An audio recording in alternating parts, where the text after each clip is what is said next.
Okay, so if we're doing a cross product, where is my, there it is.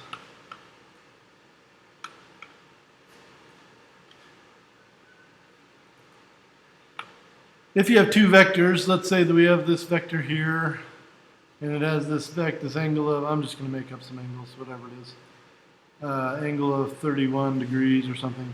And then I have this vector here, which has this angle of 122 degrees, whatever.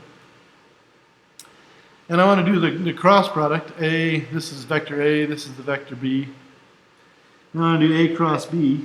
It's going to make a new vector because the cross product always makes a new vector. These are vectors, right? So it's going to give me something with a magnitude and a direction. To calculate the magnitude, this denotes the magnitude. To calculate the magnitude of this A cross B thing, I take the magnitude of A times the magnitude of B times the sine of the angle between them. Well, I haven't told you the, I can't remember what they're using phi for that sine of the angle between them. But I haven't told you the magnitude of A. Let's say that the magnitude of A is 10, and the magnitude of B is like 15. Okay? So in this case, I would take 10 times 15, and then I would take the sine of the angle. Now, the sine of the angle between them is going to be the B vector minus the A vector. So this angle is 122 minus 31.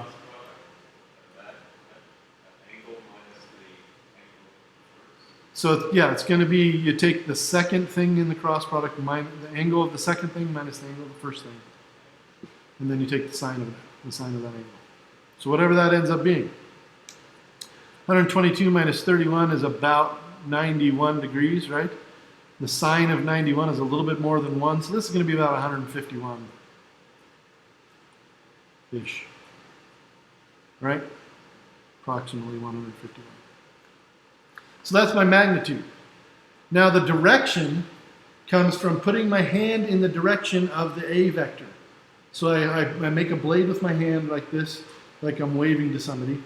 And I put my hand in the direction of the A vector, and then I try to turn it in the direction of the B vector. So in order to turn my hand in the direction of the B vector, I have to have the butt of my hand pointing at the A vector, and then turn my fingers in the direction of the B vector, right? And on the board here, it looks like this.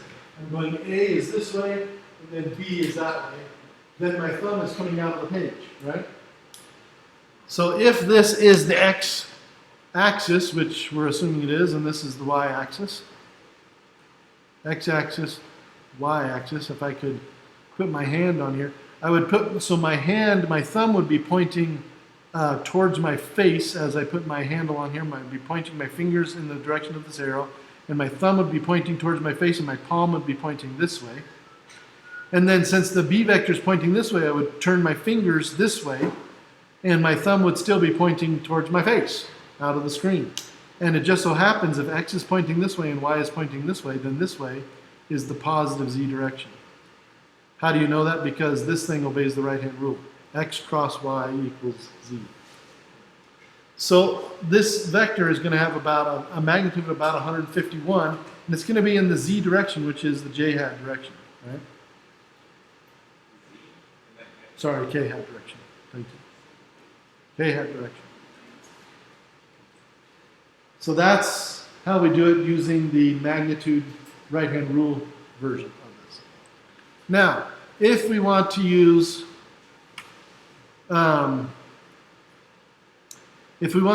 the component version of this, then we need to write each of these vectors as sum of its components. So my first vector was this way at, what was it, 22 degrees? 30, what was it? 31 degrees. Right? Like this. And it was 10. And the next one was 15 at 122 degrees. Right? That means that A sub x, the x component of A, which is this part of A right here, right? This part of A, is the side that is adjacent to the angle, so that is equal to the A magnitude, which is 10, times the cosine of 31, and AY is equal to 10 sine 31.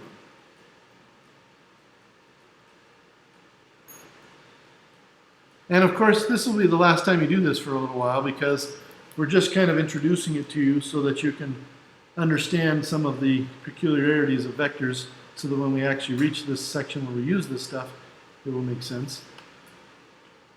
But this is your x component, your y component. There is no z component. A sub z is 0. And so if you wanted to write A as a sum of these two vectors, the vector A looks like this. It looks like 10 cosine 31, whatever that ends up being, some number. But I'm going to write it like this because it's cleaner than some like 9.24 or something. It's just cleaner. So I'm just going to call that times I hat plus 10 sine 31 j hat. Simple enough. My B vector similarly is going to look like 15 cosine 122 plus 15, and that's I hat, plus 15 sine 122. Now, if you measure all of your angles from the x-axis, then you can just write down your vectors like this. It's simple, because it will take care of it. The cosine of 122 will end up being a negative vector, which is what you would expect since this is pointing to the left, right? And the sine of 122 will end up being a positive vector, which is what you would expect. So if you write them as angles from, if you and angles that are measured counterclockwise from the x-axis, it will always turn out correctly. If you measure it from the negative x-axis, you will have to put in your own signs to make it correct. You will have to know that this is pointing to the left and up. So it's up to you how you want to do that. But then your cross product ends up being you end up using these components in the book. So in the book, if you look back at the book, we actually have the formula for this, you could think of it as. Right here, A cross B equals A sub x I hat plus A sub y, oh, sorry, you want to go down to the end here. A sub x times B sub x, which ends up equaling 0 times A sub x B sub y times k hat, and so on, and this is the short version of it. A sub y B sub z minus A sub z B sub y times I hat. Of course, your z's are 0, so this first term goes to 0. And then A sub z B sub, and this one has z's in it, so this one goes to 0. So your only term that you end up with is A sub x B sub y minus A sub y B sub x k hat, which is exactly what you would expect because we expected a k hat vector. So you use this to calculate your vector instead. Either way, it'll give you the same answer. Of course, in 2 dimensions, this is the longer version. In 3 dimensions, this is actually the shorter version. So, see you later. Then you'll have another vector, and then you can do the dot product just like normal. The dot product are the magnitudes of the vectors multiplied together times the cosine of the angle between them. And it's not a vector in the end. So it looks like this. Right here. Magnitude of the first vector times magnitude of the second vector times the cosine of the angle between them. And it doesn't give you a vector, it just gives you a number, so that number is your answer.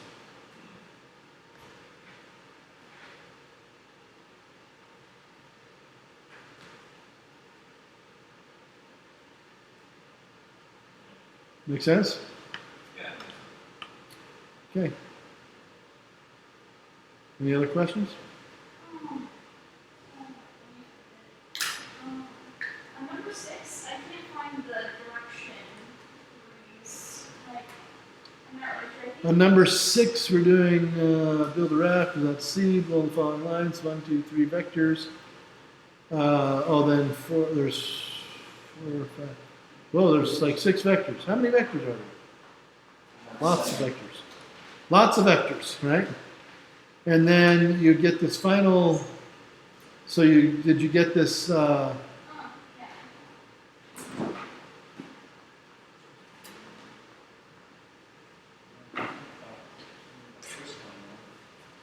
Okay, so you finally got that, and then you got the magnitude by using the Pythagorean theorem, right? And then it wants to know the angle south of east, right? In degrees south of east. And what's the answer you get? Or how did you get your answer? Is a better way to answer that question. I'm trying to figure that out. It's,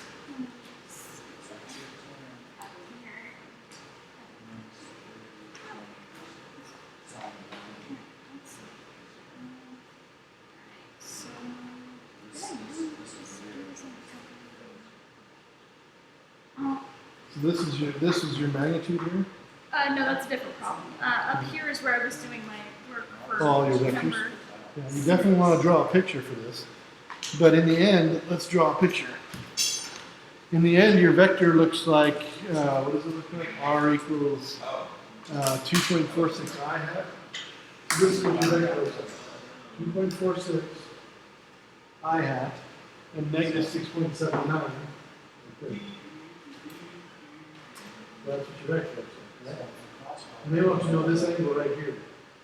And the tangent of this angle, there you go, is equal to this number over this number.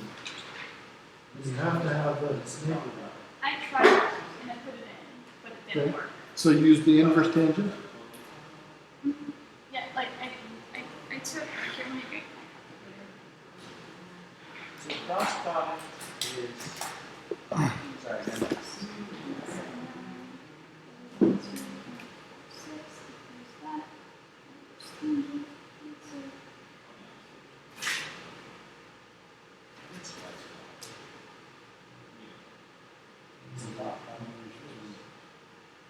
Negative 6.7. I thought I'd get this exact thing and put in what I got. But it gives a different answer. And probably just, so whenever you don't draw a picture and don't write things out, it's very easy to forget what you're doing. So you probably just put something in without even realizing it. Draw a picture and it'll help you to organize your mind. If you always draw a picture and always write out your calculations, it will help you to organize your mind and you won't accidentally do something wrong in the calculator.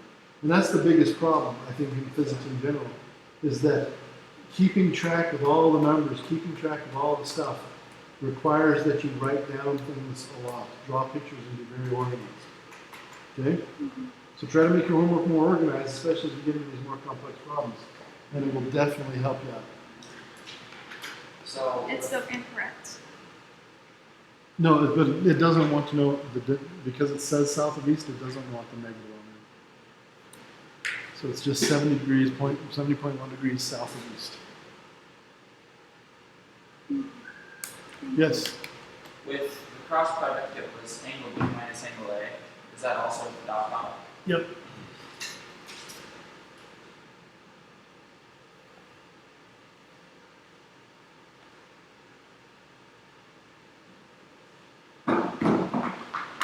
Okay. Any other questions? Good. Stop my recording.